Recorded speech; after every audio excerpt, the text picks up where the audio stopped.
मेरा नाम सैयद वकार हुसैन शाह है और मैं आपको अपने यूट्यूब चैनल वकार वेल विशर में खुश आमदीद कहता हूँ। और अपनी क्लास का आगाज़ हदीस करीम से करते हैं। तर्जमा, तुम में से कोई शख्स मोमिन नहीं हो सकता जब तक कि उसकी ख्वाहिश उसके ताबे ना हो जो मैं लाया हूँ। तो प्यारे बच्चों, आज की क्लास में हम class 9 science group chapter number 9 exercise 9.1 के क्वेश्चन नंबर 2 के तमाम पार्ट्स को सॉल्व करेंगे। तो चलते हैं अपने क्वेश्चन की जानिब। 2. Let P be the point on x-axis with x coordinate A and Q be the point on y-axis with y coordinate as given below. Y coordinate B, यहाँ पे B है as given below. तो अब हमारे पास वो कह रहा है find the distance between P and Q। अब अगर हम जनरल एक बात करते हैं, अगर हमारे पास कोई भी दो पॉइंट हैं, मिसाल के तौर पर मैं आपको थोड़ा सा एग्जांपल दे देता हूँ। ये हमारे पास होता है एक्स एक्सिस, ये हमारे पास हो गया वाई एक्सिस। अगर हम कहते हैं कि कोई भी पॉइंट एक्स एक्सिस पे लाई करता है तो इसका मतलब चाहे वो यहाँ लाई करे, यहाँ करे या यहाँ करे, तो इसका मतलब है उसका एक्स कोऑर्डिनेट तो है लेकिन वाई कोऑर्डिनेट ज़ीरो है। लेकिन अगर हम ये कहते हैं कि कोई पॉइंट वाई पे लाई करता है तो इसका मतलब ये होता है कि उसका जो एक्स कोऑर्डिनेट होगा वो ज़ीरो होगा और वो वाई कोऑर्डिनेट कोई वैल्यू बनाएगा। तो यानी सिंपल ये कह रहे हैं कि अगर हम ये कह रहे हैं कि कोई पॉइंट एक्स एक्सिस पे लाई करता है तो उस पर यहाँ पे वाई ज़ीरो होता है, और अगर हम कहते हैं कि कोई कोऑर्डिनेट वाई पे लाई करता है तो वहाँ पे एक्स एक्सिस ज़ीरो होता है। अब हम थोड़ी उसकी फॉर्म बनाते हैं जिस क्वेश्चन में हमें उसने बोला हुआ है। हम पी और क्यू को दो पॉइंट्स बनाते हैं। जैसे आपके पास ये पी है और ये आपके पास क्यू है। तो आप देखें वो कह रहे हैं let P be the point on x axis with x coordinate a, यानी x का कोऑर्डिनेट आपके पास a है तो y हम इसको कर देंगे ज़ीरो क्योंकि ये x एक्सिस पे लाई कर रहा है, और y B the point on y axis with y coordinate b, और y कोऑर्डिनेट आपके पास b है तो x एक्सिस आपके पास ज़ीरो हो जाएगा। तो यानी ये आपके पास एक फॉर्म बन गई कि p आंसर है a कामा ज़ीरो और q का जो पॉइंट है वो ज़ीरो कामा b है। अब हमें आगे चार पार्ट दिए गए हैं, हम इसमें वैल्यूज़ को पुट करके आगे क्वेश्चन को सॉल्व करते हैं। is equal to 9, b is equal to 7, the points p and q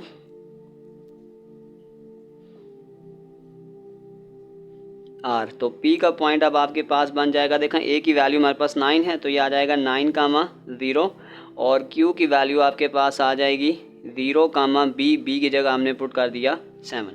अब अगर हम डिस्टेंस फाइंड आउट करेंगे तो फार्मूला x2 माइनस x1 का whole square plus y2 minus y1 का होल स्क्वायर। यहाँ हम रफ में डायग्राम बना लेते हैं। देखें 9 और 0 और ये 0 और ये 7, तो ये x1 y1 x2 y2, तो हमारे पास ये आ जाएगा 0 माइनस 9 का होल स्क्वायर प्लस 7 माइनस 0 का होल स्क्वायर और अंडर रूट। 9 का स्क्वायर आपके पास आ जाएगा 81, 7 का स्क्वायर 49, तो इसको आप कर लें 9 और 1 130, तो 130 की अगर सिंप्लीफाइड फॉर्म बनती है तो ठीक है, वैसे बनती तो नहीं है, मे बी अंडर रूट में कोई इसका आंसर आ जाए, बस 130 ही आंसर आ रहा है, तो यही हमारा 130 आंसर है। चलते हैं नेक्स्ट पार्ट की जानिब। a इज इक्वल टू 2 और b इज इक्वल टू 3, तो हम ये कहेंगे the points p and q are. अब आपके पास जो P बन जाएगा, देखें वो a कामा 0 था यानी ये आ जाएगा 2 कामा 0, और आपके पास जो Q बन जाएगा वो आ जाएगा 0 कामा 3। तो डिस्टेंस फार्मूला बना लें x2 माइनस x1 का whole square plus y2 minus y1 का होल स्क्वायर। तो इसको भी फॉर्म बनाएं 2 कामा 0 और 0 कामा 3। बस ये याद रख लें, ये x1 y1 x2 और y2 जब हम पुट करेंगे तो हम नीचे से ऊपर की तरफ जाएंगे, तो ये आपके पास आ जाएगा 0 माइनस 2 का होल स्क्वायर प्लस 3 माइनस 0 का होल स्क्वायर, माइनस 2 का स्क्वायर प्लस 3 का स्क्वायर, 2 का स्क्वायर 4, 3 का स्क्वायर 9, 9 प्लस 4 13, और यही आपका आंसर है। चलते हैं नेक्स्ट पार्ट की जानिब। नंबर 3,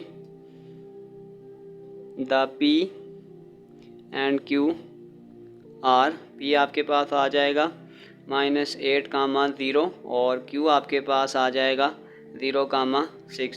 डिस्टेंस फार्मूला बना दें, तो ये आपके पास x2 माइनस x1 का whole square plus y2 minus y1 का होल स्क्वायर। तो अगर हम इस पॉइंट को लिखें तो आ जाएगा -8, 0 और ये आ जाएगा 6। यहाँ पे ये भी रख लें कि बीच में माइनस फार्मूले का डायरेक्ट डाल के इसको पुट कर लें ताकि मिस्टेक्स ना हो। तो ये आपके पास यूँ आ जाएगा 0 माइनस 8 का होल स्क्वायर प्लस 6 माइनस 0 का होल स्क्वायर। तो ये आपके पास प्लस हो जाएगा, माइनस माइनस प्लस, ये आ जाएगा 8 का स्क्वायर और 6 का स्क्वायर आ जाएगा। 8 का स्क्वायर 64, 6 का स्क्वायर 36, तो 6 + 4 10 और ये आपके पास आ जाएगा 100। तो ये आपके पास आ जाएगा 10 का स्क्वायर। ये इसके काट दें तो डिस्टेंस आपके पास आ गई 10 और यही हमारा आंसर है। तो चलते हैं नेक्स्ट पार्ट की जानिब। आपके पास आ जाएगा the points P and Q are.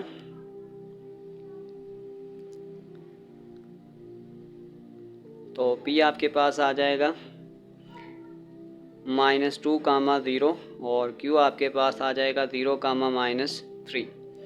अब आपके पास जो डिस्टेंस फार्मूला है वो आपके पास आ गया x2 माइनस x1 का whole square, y2 minus y1 का होल स्क्वायर। तो -2 और ये 0 आपके पास आ गया और ये आपके पास आ जाएगा 0 और -3, बीच में माइनस लगा के नीचे से ऊपर की जानिब।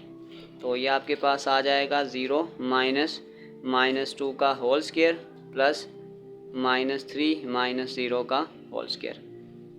तो ये आपके पास आ जाएगा 0 माइनस प्लस 2 या होल स्क्वायर आ गया, प्लस ये आ गया जाए -3 का होल स्क्वायर, ये आ जाएगा 2 का स्क्वायर -3 का स्क्वायर, 2 का स्क्वायर 4, 3 का स्क्वायर 9, 9 + 4 आपके पास आ जाएगा 13 और यही हमारा आंसर है। चलते हैं नेक्स्ट पार्ट की जानिब। The points P and Q are.